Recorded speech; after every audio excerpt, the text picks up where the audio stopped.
बिस्मिल्लाहिर्रहमानिर्रहीम। अस्सलाम वालेकुम डियर स्टूडेंट्स, कैसे हैं आप लोग?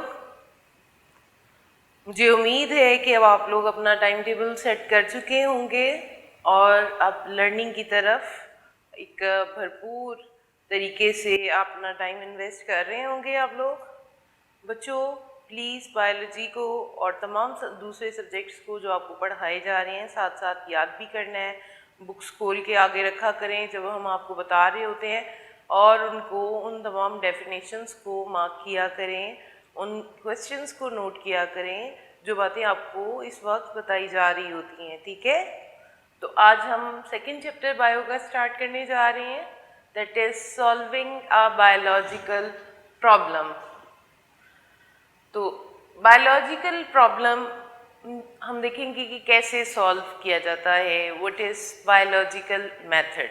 साइंस जैसे कि हम लोग पहले भी पढ़ चुके हैं फर्स्ट चैप्टर में, science is the study, systemised study, एक सिस्टम के साथ चलने वाली स्टडी है जिसमें कि हम सबसे पहले ऑब्जर्वेशंस बनाते हैं। इसकी स्टडी में सबसे पहले ऑब्जर्वेशंस बनाई जाती हैं और फिर उसके बाद उन्हीं ऑब्जर्वेशंस के ऊपर एक्सपेरिमेंट्स किए जाते हैं। एक्सपेरिमेंट्स के साथ हम उससे अगर वो एक्सपेरिमेंट्स प्रूव करते हैं उन फैक्ट्स को, तो उनसे कंक्लूजन्स ड्रॉ की जाती हैं।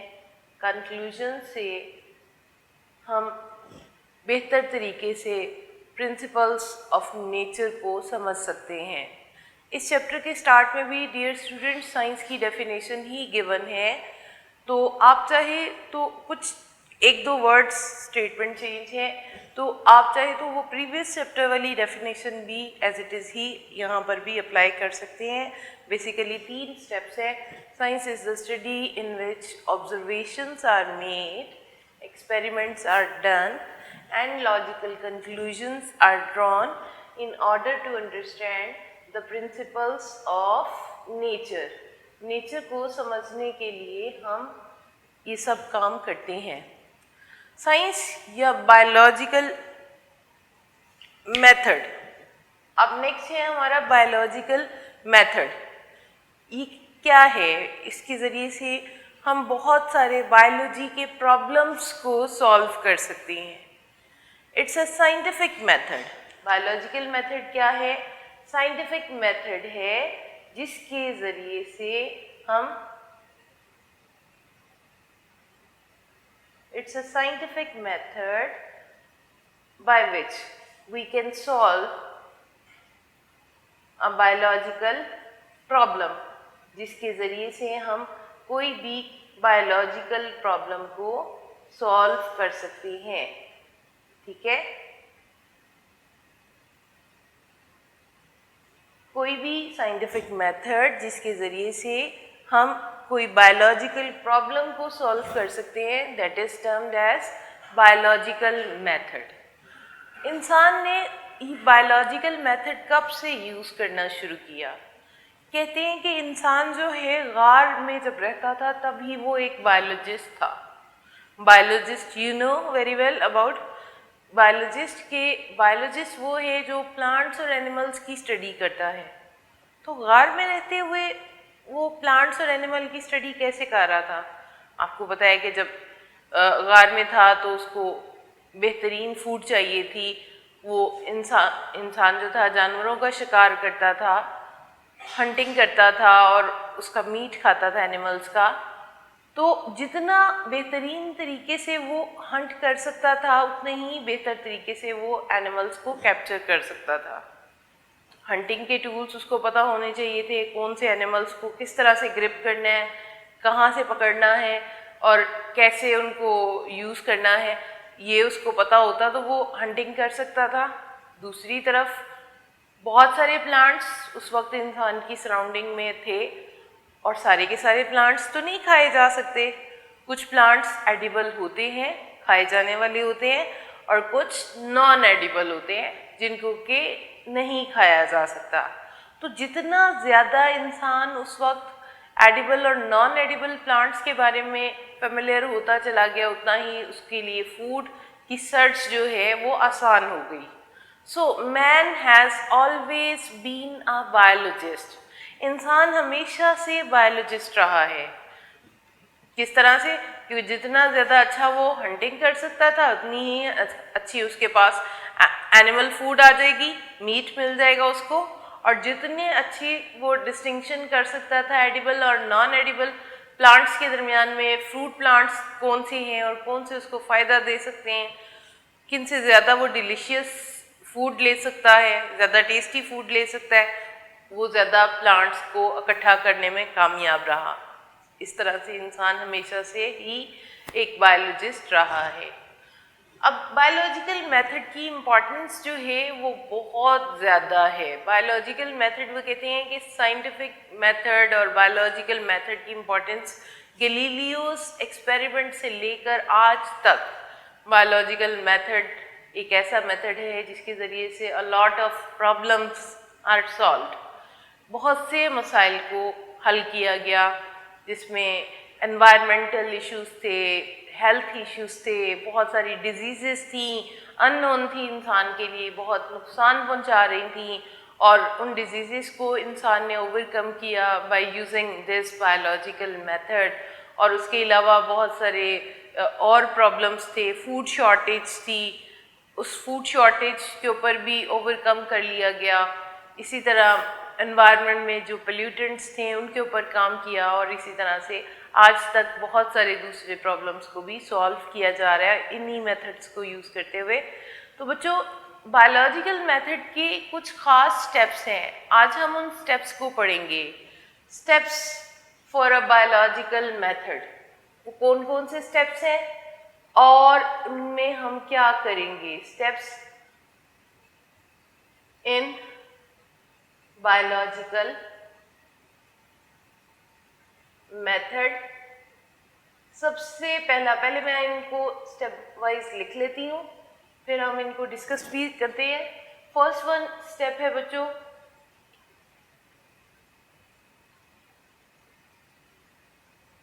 Recognition of a biological problem.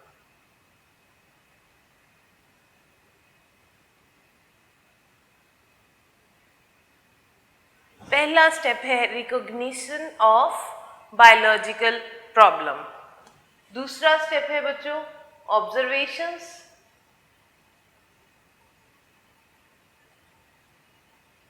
Third one step है हाइपोथेसिस फॉर्मुलेशन। अब हम देखेंगे इनको कि ये कैसे बनते हैं। Hypothesis formulation. फोर्थ वन है deductions.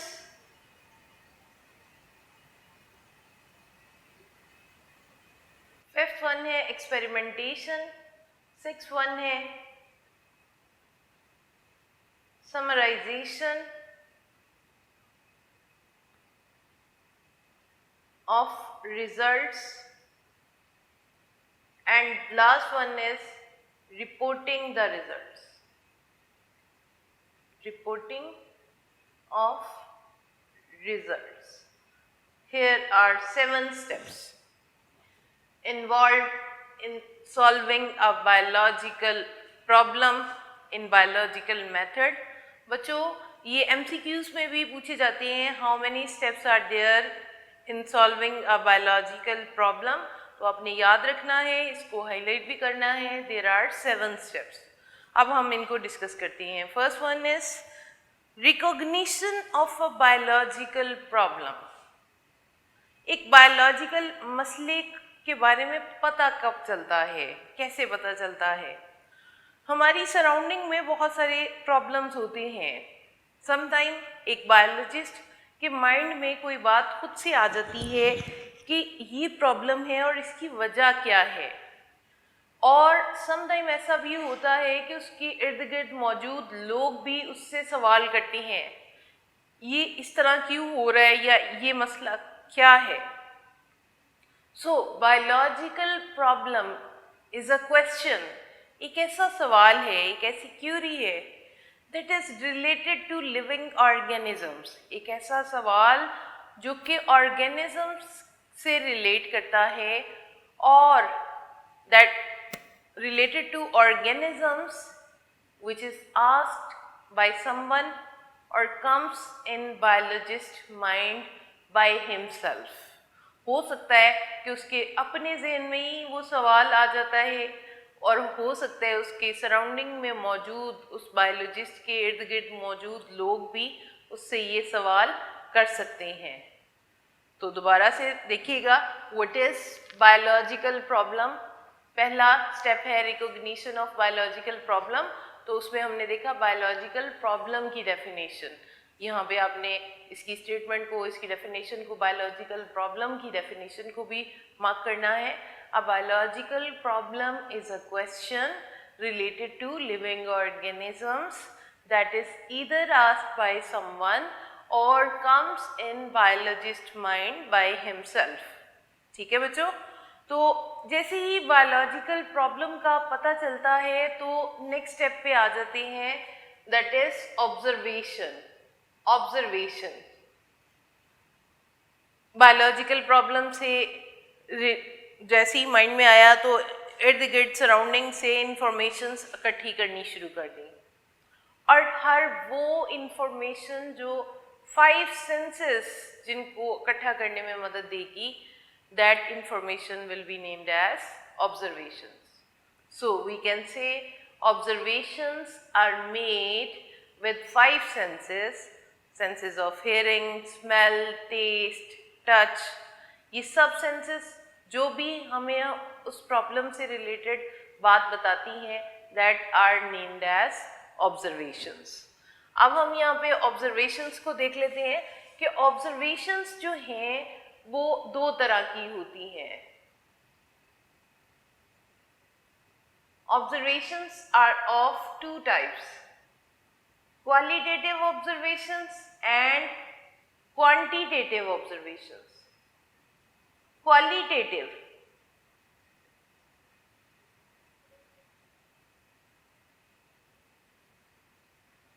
observations and quantitative observations.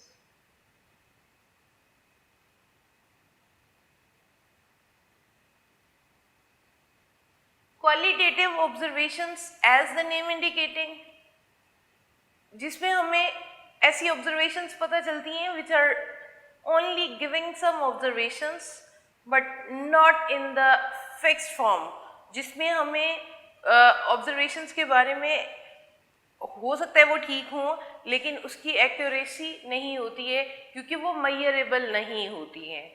जबकि दूसरी तरफ quantitative observations are measurable and variable, invariable जो चेंज नहीं हो सकती हैं और उनको हम रिकॉर्ड कर सकते हैं in the terms of numbers, जिनको हम नंबर्स की सूरत में रिकॉर्ड कर सकते हैं, अपने पास स्टोर कर सकते हैं। They are named as quantitative observations. तो qualitative observations की मैं आपको एग्जाम्पल बताती हूँ। Qualitative observation की एग्जाम्पल फर्स्ट है, the freezing point of water is low, then boiling point of water.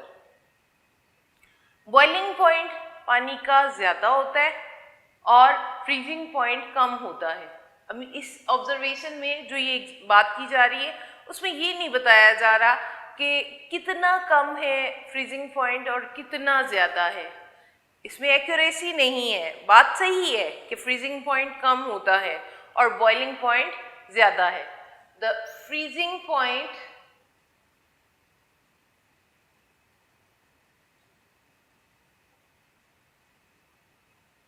Of water is lower than boiling point. अब दूसरी तरफ इसी एग्जाम्पल को हम डिस्कस करते हैं क्वांटिटेटिव ऑब्जर्वेशन में। तो उसमें इसी बात को इस तरह से कहा जा रहा है, the freezing point of water is 0 degree Celsius, 0, while the boiling point of water is 100 degree Celsius. इसमें ज़्यादा एक्यूरेसी आ गई है क्योंकि इसमें हमारे पास नंबर की सूरत में बात की जा रही है, डिजिट्स की फॉर्म में। कितना टेम्परेचर है, फ्रीजिंग पॉइंट 0 डिग्री सेल्सियस। दूसरी तरफ आपने देखा उसमें भी बात को सही कहा जा रहा है कि फ्रीजिंग पॉइंट कम है और बॉइलिंग पॉइंट ज़्यादा है, लेकिन दूसरी तरफ क्वांटिटेटिव ऑब्जर्वेशन में नंबर की फॉर्म में दिए जा रहे हैं और एक्यूरेट वैल्यू दी जा रही है। The freezing point of water is 0 degree Celsius while the boiling point of water is 100 degree Celsius. अब एक और एग्जाम्पल आपकी बुक में उन्होंने दी है, कहते हैं a liter of water is heavier than a liter of ethanol। अगर हम 1 लीटर पानी लेते हैं और 1 लीटर दूसरी तरफ एथेनॉल, अल्कोहल ले लेते हैं, अल्कोहल, एथेनॉल, और दोनों का वजन करके देखते हैं, वॉल्यूमेट्रिकली दोनों सेम है, वॉल्यूम दोनों का सेम है, लेकिन जो मैस है दोनों का डिफरेंट है।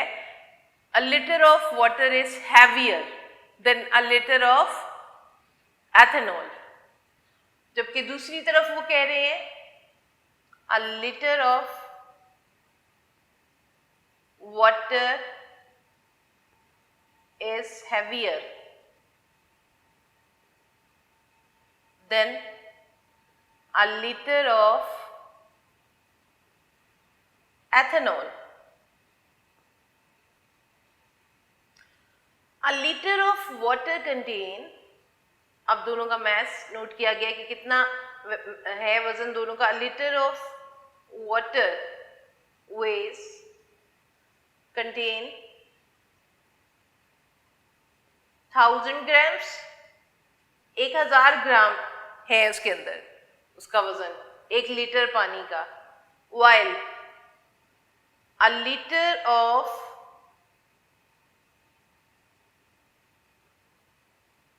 ethanol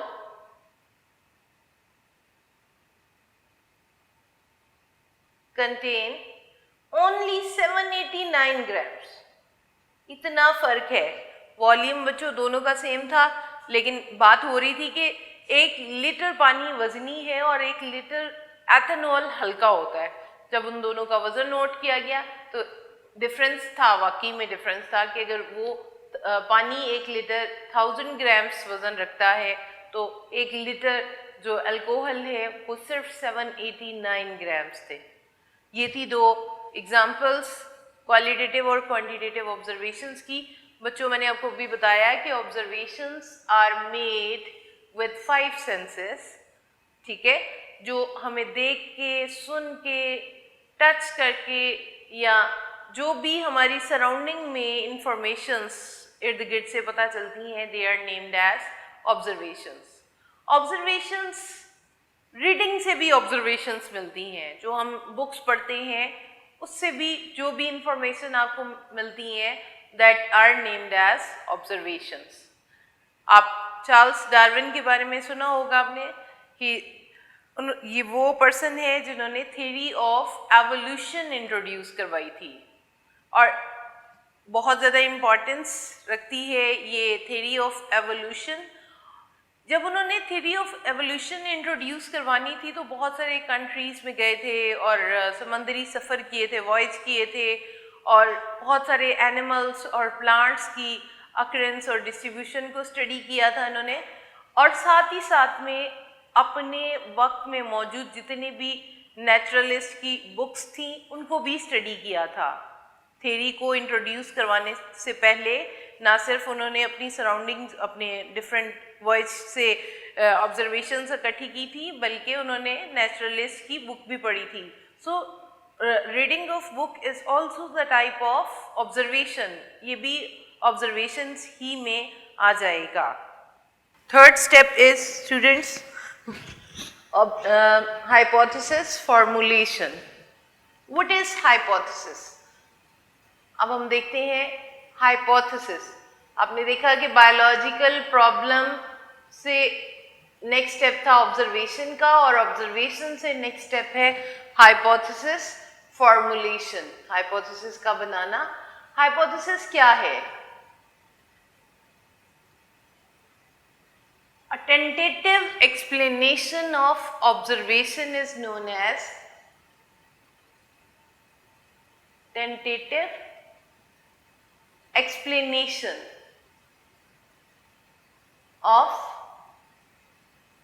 observation is named as hypothesis।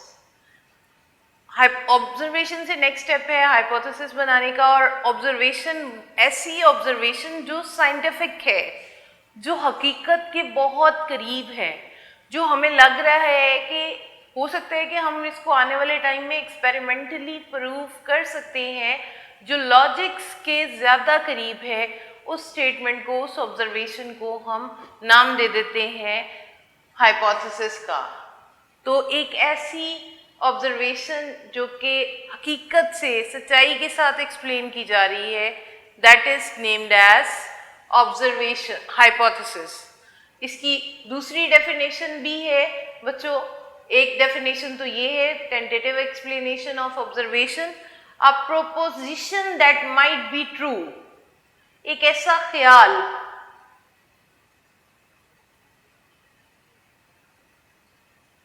a proposition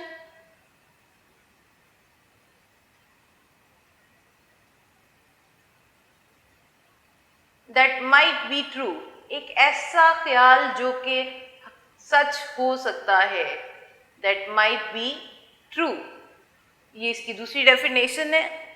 एक ऐसा ख्याल जो कि हकीकत हो सकता है, सच हो सकता है। अभी हम ये भी नहीं कह रहे हैं कि ये बिल्कुल 100% ही कंफर्म है कि ये ठीक है। ये कैसे पता चलेगा कि ये ठीक है या गलत है? इसको हम आने वाले नेक्स्ट स्टेप से प्रूव करेंगे बाय यूजिंग सम एक्सपेरिमेंट्स। हम एक्सपेरिमेंट्स के ज़रिए से इसको प्रूव करेंगे। लेकिन वो बात जो ऑब्जर्वेशन से ली गई है और हकीकत पर मबनी है, उसको हम नाम देंगे हाइपोथेसिस का। यहाँ पर हाइपोथेसिस के चंद एक कैरेक्टर्स हैं, कैरेक्टरिस्टिक्स ऑफ अ हाइपोथेसिस, कि कैसे होने चाहिए, हाइपोथेसिस कैसा होना चाहिए। Characteristics of a hypothesis.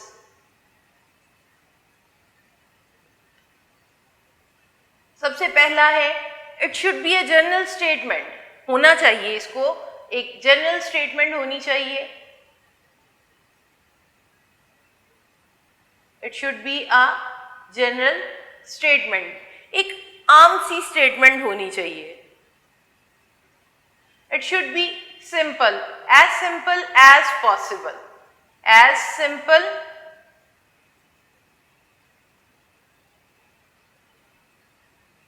As possible, जितना मुमकिन हो सके उतनी ही उसको, उसके कैरेक्टर को सादा होना चाहिए।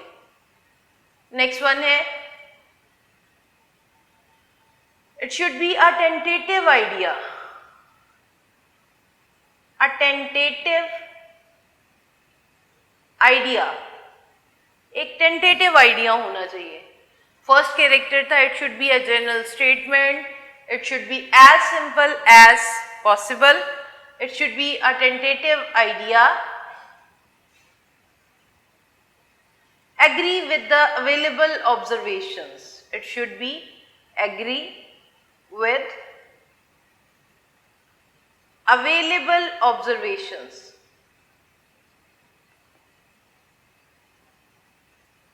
इसको अवेलेबल ऑब्जर्वेशन से अग्री करना चाहिए। नेक्स्ट वन है, last one, it should B testable, testable होना चाहिए, टेस्ट किए जाए, जिसके ऊपर, जिसको दोबारा चेक किया जा सके, एंड फॉल्सिफाइएबल, और अगर वो गलत साबित हो रहा है टेस्ट के जरिए से, तो हम उसको फॉल्सिफाई भी कर सके। फॉल्सिफाइएबल मीन्स कि हम उसको गलत करार भी दे सकते हैं। ये नहीं है कि वो सही हम कोशिश ज़रूर करेंगे कि उसको हकीकत के करीब रखें, वो सही हो, लेकिन अगर वो टेस्ट होने के बाद गलत साबित हो जाता है तो उसको हम रिजेक्ट भी कर सकते हैं, फॉल्सिफाई भी कर सकते हैं। बच्चों, ये 5 कैरेक्टर्स हैं एक अच्छा हाइपोथेसिस बनाने के। क्या क्या है? इट शुड बी, इसको होना चाहिए। हम ये नहीं कह रहे कि ये है, इसको होना चाहिए। इसके अंदर हमने flexibility word should be use करके डाल दी है। It should be a general statement, a hypothesis should be a general statement. It should as simple as possible. It should be a tentative idea. It should agree with available observations. And last one, it should be testable and potentially falsifiable. बच्चों, short में यहाँ पर इसकी definition भी पूछी जा सकती है। What is hypothesis? Define hypothesis. हमारी बुक में 2 स्टेटमेंट्स दी हैं। A tentative explanation of observation is known as hypothesis. A proposition that might be true, एक ऐसा ख्याल जो सच साबित हो सकता है, उसको हम कहेंगे हाइपोथेसिस। और एक हाइपोथेसिस को बनाते हुए साइंटिस्ट, बायोलॉजिस्ट रीजनिंग से चलते हैं, रीजंस देते हैं कि अगर ऐसा हो गया, अगर इस तरह से हो जाए, और उसको हकीकत के साथ रिलेट करने की कोशिश करते हैं। तो यहाँ पर ये characters of a good hypothesis, आपकी बुक में उन्होंने पॉइंट्स दिए हैं, 5 पॉइंट्स आर गिवन। आप इनको मार्क भी करेंगे, अभी इसी टाइम पे मार्क कर लें। और क्वेश्चन आया करता है explain the characteristics of a good hypothesis. तो आपको ये सारे कैरेक्टर्स याद रखने हैं। क्या क्या हैं? It should be a general statement, it should be as simple as possible, it should be a tentative idea, it should agree with available observations, the last one is testable, it should be testable and falsifiable. ये था हमारा 3rd step hypothesis formulation का। Next one है students deductions, और ये sequence के साथ step by step चलने हैं। आपने भी इनको एज इट इज ही समझना है और याद करना है। बायोलॉजिकल प्रॉब्लम से ऑब्जर्वेशंस इकट्ठी की गई और ऑब्जर्वेशंस जो टेंटेटिव थी उनको हमने हाइपोथेसिस का नाम दिया है।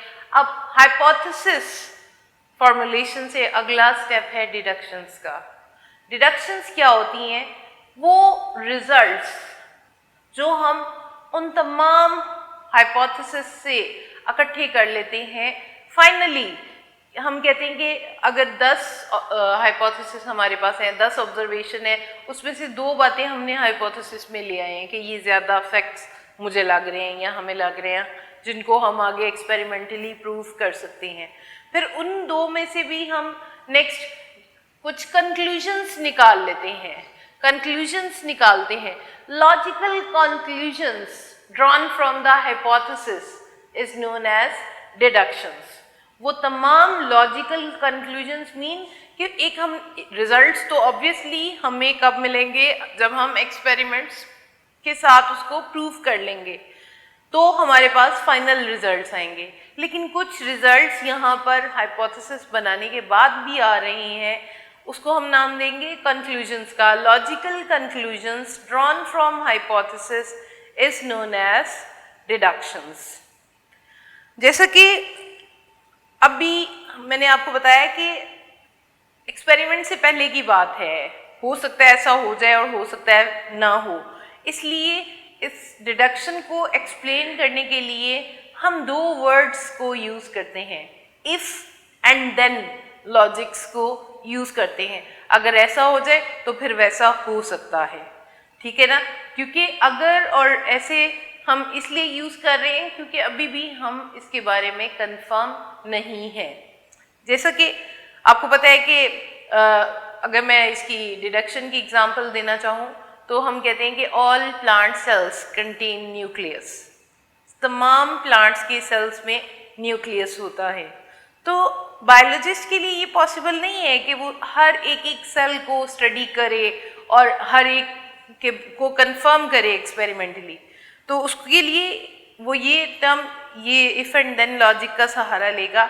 If I study some cells of plants from the grass, then I see the nucleus present in the cells of those plants.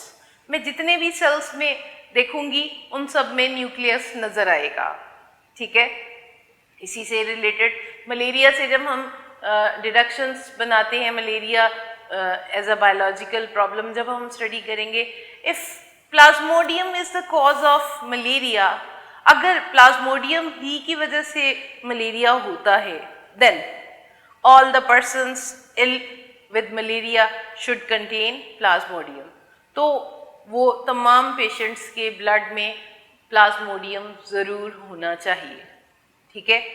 Deductions के बाद नेक्स्ट स्टेप आ जाता है बच्चों एक्सपेरिमेंटेशन का, मोस्ट इम्पॉर्टेंट स्टेप, जिसके बगैर हम सारे स्टेप्स कर रहे हैं लेकिन अगर एक्सपेरिमेंट्स नहीं कर रहे हैं तो हमारा वो सारे का सारा मेथड जो है वो ड्रॉप हो जाएगा, उसको निगलेक्ट किया जाएगा, उसको एक्सेप्ट नहीं किया जाएगा।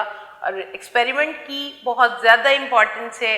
एक्सपेरिमेंट्स के ज़रिए से कोई भी हाइपोथेसिस प्रूव भी हो सकता है और डिसप्रूव भी हो सकता है, गलत करार भी दिया जा सकता है। और एक्सपेरिमेंट्स बहुत सारे लेवल्स पे किए जाते हैं। एक्सपेरिमेंट को एक रिगरस टेस्टिंग का नाम दिया गया है, एक सख्त किस्म के पैमाने से गुजारा जाता है उस ऑब्जर्वेशन को, उन हाइपोथेसिस को, ताकि उसके अंदर अगर कोई गलत कॉन्सेप्ट है तो उसको मुकम्मल तौर पे गलत करार दे दिया जाए, और अगर वो हाइपोथेसिस प्रूव हो रहा है तो उसको नेक्स्ट टेस्टिंग के लिए फर्दर हम अगली प्रेडिक्शंस के लिए भी यूज़ करते हैं। नेक्स्ट किसी और ऑब्जर्वेशन के लिए हम प्रेडिक्शन दे रहे हैं कि इस तरह हो सकता है, वैसे हो सकता है, उन एक्सपेरिमेंट्स के रिजल्ट से वो बात भी हम प्रूव कर सकते हैं। बच्चों, बायोलॉजी में एक्सपेरिमेंट्स हमेशा दो ग्रुप्स में किए जाते हैं। एक्सपेरिमेंट्स जो होते हैं वो दो ग्रुप्स में किए जाते हैं। One group is named as control group and the second one is named as experimental group. होता क्या है, कंट्रोल ग्रुप और एक्सपेरिमेंटल ग्रुप दोनों में एक्सपेरिमेंट का तरीक़ेकार बिल्कुल सेम होता है। एक चीज़ ऐसी होती है, कोई एक चीज़ जो वेरिएबल रखी जाती है जो दोनों की डिफरेंट होती है, उससे हमें इन दोनों एक्सपेरिमेंटल ग्रुप्स, जो एक्सपेरिमेंट के जो दोनों ग्रुप्स होते हैं, उनको कंपेयर करने में हेल्प मिलती है और उससे रिजल्ट्स को फाइनलाइज करने में बहुत ज़्यादा हेल्प मिलती है। Like control group and experimental group, दो ग्रुप्स हैं। हम प्रीवियस क्लासेस में ये बात पढ़ चुके हैं, अब मैं आपको एग्जाम्पल के साथ बताने जा रही हूँ कि कंट्रोल ग्रुप और एक्सपेरिमेंटल ग्रुप की क्या इंपॉर्टेंस है। बच्चों, कंट्रोल ग्रुप में और एक्सपेरिमेंटल ग्रुप में मैंने जैसा कि आपको बता दिया है कि दोनों को एक जैसा ही ट्रीट किया जाता है, लेकिन एक चीज़ ऐसी होती है जो वेरिएबल होती है। तो प्रीवियस क्लासेस में आपने पढ़ा है कि green plants need carbon dioxide for the process of photosynthesis. सब पौधों को कार्बन डाइऑक्साइड की ज़रूरत होती है फोटोसिंथेसिस करने के लिए, और अगर उनको कार्बन डाइऑक्साइड नहीं दी जाती है तो उनमें फोटोसिंथेसिस का प्रोसेस नहीं होता है। यहाँ पर हम कंट्रोल ग्रुप में एक पॉटेड प्लांट लेंगे। कंट्रोल ग्रुप में हमने एक गमले समेत पौधा लिया, उसको सनलाइट में ओपन एयर में रख दिया, पानी भी दे दिया उसके अंदर, तो अब सारी कंडीशंस उसके लिए इजीली अवेलेबल हैं, वाटर अवेलेबल है, कार्बन डाइऑक्साइड एटमॉस्फेयर से लेगा और सनलाइट भी मिल रही है, तो उस कंट्रोल ग्रुप वाले प्लांट को के अंदर फोटोसिंथेसिस भी हो जाएगी। जबकि दूसरी तरफ एक्सपेरिमेंटल ग्रुप में हमने एक पॉटेड प्लांट लिया और एक ऐसी जगह पे रख दिया, उसको एक ऐसे रूम में रख दिया है जहाँ से हमने कार्बन डाइऑक्साइड को एवैक्यूएट कर दिया है, उसको तमाम कंडीशंस अवेलेबल है अदर देन कार्बन डाइऑक्साइड, उसको कार्बन डाइऑक्साइड नहीं दी जाएगी। और 2-3 दिनों के बाद जब उसको टेस्ट किया जाएगा, उस प्लांट के अंदर फोटोसिंथेसिस नहीं हुई होगी, जो कि ये प्रूफ करेगी कि carbon dioxide is necessary for the process of photosynthesis.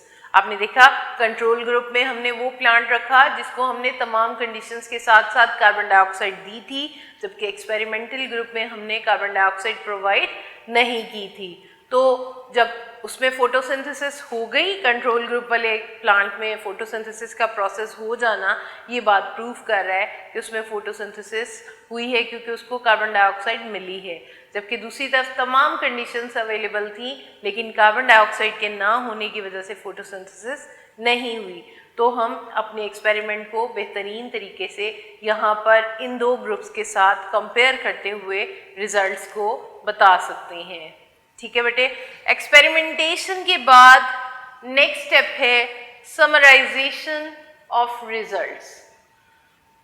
Dear students, याद रखिएगा कि जो एक्सपेरिमेंट्स होते हैं वो चंद एक नहीं होते हैं कि 5-10 नहीं।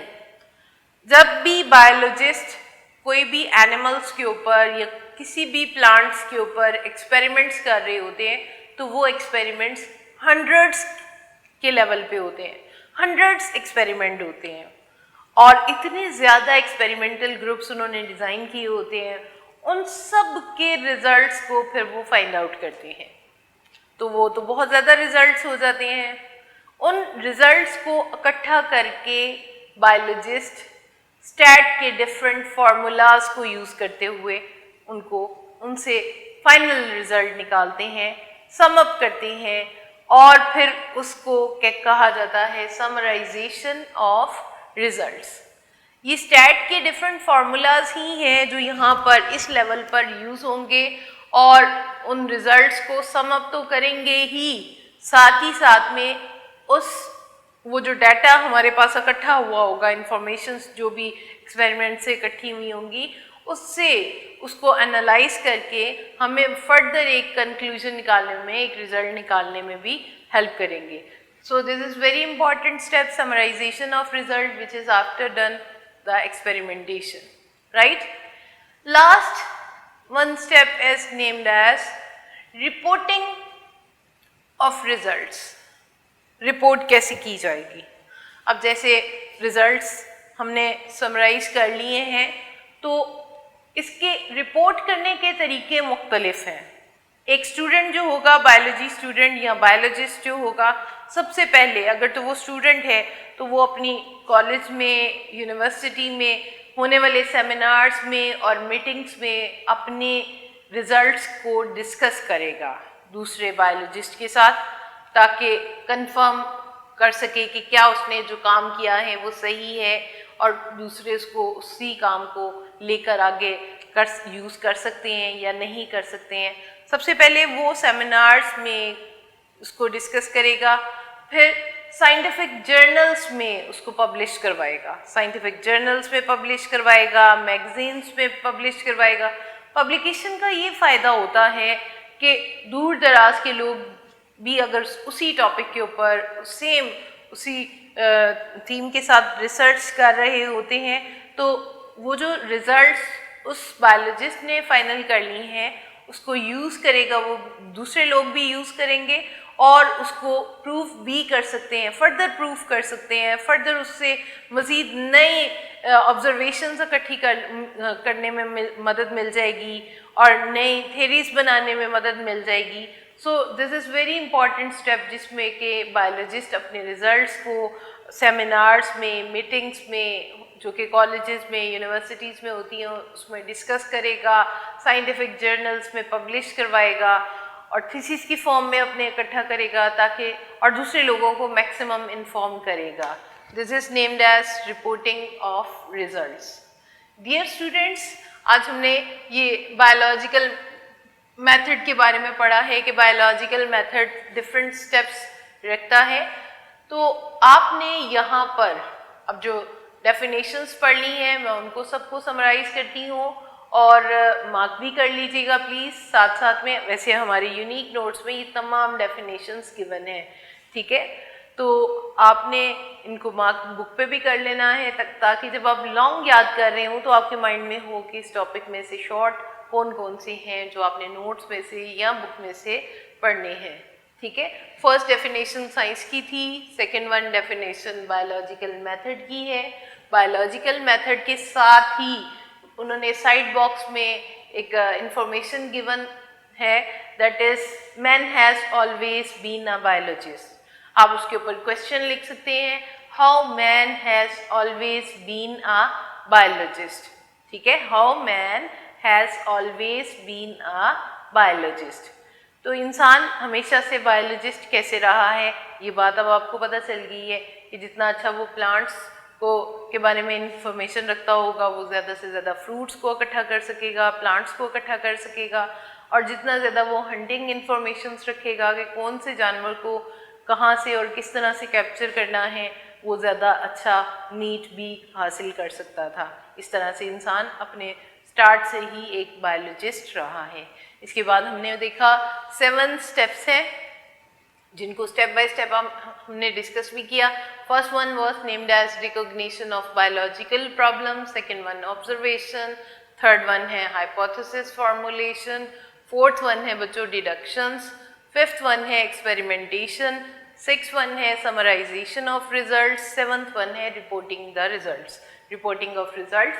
तो बच्चों कितने स्टेप्स हैं, ये एमसीक्यूज में बोर्ड में सेवरल टाइम पूछा जा चुका है। 7 स्टेप्स आर देयर, 7 स्टेप्स हैं, और ये शॉर्ट में इस तरह से भी आ चुका है, what is a biological method, right it's different steps. एक लाइन की इसकी डेफिनेशन है बायोलॉजिकल मेथड की, और ये 7 स्टेप्स, इनको आपने ये याद रखना है कि सीक्वेंस के साथ लिखना है। अगर आपने आगे पीछे कर दिए तो आपको नंबर नहीं दिए जाएंगे। सो प्लीज़ मेक श्योर कि आपने इनको सीक्वेंस के साथ ही इन स्टेप को लिखना है। इसके बाद बेटे बायोलॉजिकल प्रॉब्लम की डेफिनेशन को आपने शॉर्ट के लिए याद करना है। ऑब्जर्वेशंस क्या है, व्हाट आर ऑब्जर्वेशंस, ये आपने डेफिनेशन याद करनी है। फिर इसके बाद आपने पढ़ा देखा कि there are 2 types of observation, qualitative observations and quantitative observations. ठीक है बच्चों, तो ये टाइप्स ऑफ ऑब्जर्वेशन भी शॉर्ट में पूछी जाती हैं। Differentiate between qualitative and quantitative observations, ये भी आ सकता है, या which observations are more accurate, कौन सी ऑब्जर्वेशंस ज़्यादा एक्यूरेट होती हैं। Quantitative observations are more accurate than qualitative ones. हमने पढ़ा क्वांटिटेटिव को हम in terms of number record करते हैं और वो इनवेरिएबल होती हैं, इसलिए quantitative observations are more accurate. उसके साथ आप उनकी एग्जांपल्स भी याद रखेंगे। 2 एग्जांपल्स आपकी बुक में गिवन है और उसको बॉक्स में उन्होंने नीचे बॉक्स में दिया हुआ है, आप उसको भी एज एग्जांपल मार्क करेंगे। और इन्हीं ऑब्जर्वेशन के अंदर ही साइड बॉक्स गिवन है। हाँ, आप उस साइड बॉक्स के ऊपर क्वेश्चन लिखेंगे, how Darwin introduced his theory of evolution। Darwin ने अपनी theory of evolution को कैसे इंट्रोड्यूस करवाया। How Darwin introduced his theory of evolution। तो उसने वॉयज किए थे और बहुत सारी ऑब्जर्वेशंस इकट्ठी की थी, और साथ ही साथ में उसने अपने बहुत सारे दूसरे नेचुरलिस्ट की बुक्स की रीडिंग करके अपनी theory of evolution को इंट्रोड्यूस करवाया था। ठीक है, उसके बाद बेटे ऑब्जर्वेशन के बाद हमने हाइपोथेसिस पढ़ा। हाइपोथेसिस फॉर्मुलेशन में आपने हाइपोथेसिस की डेफिनेशंस पढ़ी हैं, 2 डेफिनेशंस हैं, और देन आपने characteristics of a good hypothesis पढ़े। 5 कैरेक्टर्स गिवन है, आप इसको भी मार्क करेंगे और इसको एज अ शॉर्ट याद करेंगे। वैसे ये सब पूरा टॉपिक बायोलॉजिकल मेथड जो है ये हमारा पूरा लॉन्ग क्वेश्चन भी है, यहाँ पे मैं आपको एंड पे शॉर्ट बता रही हूँ। ठीक है, इट डज नॉट मीन कि आपने सिर्फ शॉर्ट याद करनी है, आपने लॉन्ग भी याद करना है। ठीक है, इसके बाद बेटे नेक्स्ट स्टेप था डिडक्शंस का। डिडक्शन शॉर्ट फॉर्म में ही उन्होंने ऑलरेडी समराइज फॉर्म में दिया है। इसके बाद एक्सपेरिमेंटेशन में उन्होंने 2 पैराग्राफ्स दिए हैं। आप अगर व्हाट इज एक्सपेरिमेंटेशन शॉर्ट में आ जाता है तो वो लिखेंगे, और उससे अगले पेज पर बच्चों आपके दिया है उन्होंने there are 2 groups of experiments, control group and experimental group. तो आपने यहाँ पर इन दोनों ग्रुप्स को का कंपैरिजन उन्होंने एग्जाम्पल के साथ दिया हुआ है, इसको भी मार्क करेंगे, और उसके ऊपर उन्होंने ऑलरेडी क्वेश्चन लिखा हुआ है what is control in experimentation, आप इसको याद करेंगे। इसके बाद बेटे नेक्स्ट स्टेप था समराइजेशन ऑफ रिजल्ट्स का। समराइजेशन ऑफ रिजल्ट शॉर्ट में पूछा जाता है, what is summarization. Of result या हाउ रिजल्ट्स आर समराइज्ड, तो आप ये 2-3 लाइंस आपकी बुक में एक्सप्लेन की गई हैं, इसको लिखेंगे कि हम जितना भी डाटा इकट्ठा किया होता है उसको समराइज करते हैं यूजिंग स्टैटिस्टिकल फार्मूला, स्टैट के फार्मूलाज को यूज़ करते हुए हम उनको समराइज करते हैं, और सम टाइम जो डाटा इकट्ठा किया होता है उसको एनालाइज भी कर लेते हैं बाय दीज फार्मूलाज। इसके बाद लास्ट स्टेप है रिपोर्टिंग ऑफ रिजल्ट्स, ये भी शॉर्ट में आ चुका है। What is reporting of results, तो आप इसको भी शॉर्ट में भी लिखेंगे, ठीक है। आई होप कि अब आप इसको अच्छी तरह से याद करेंगे।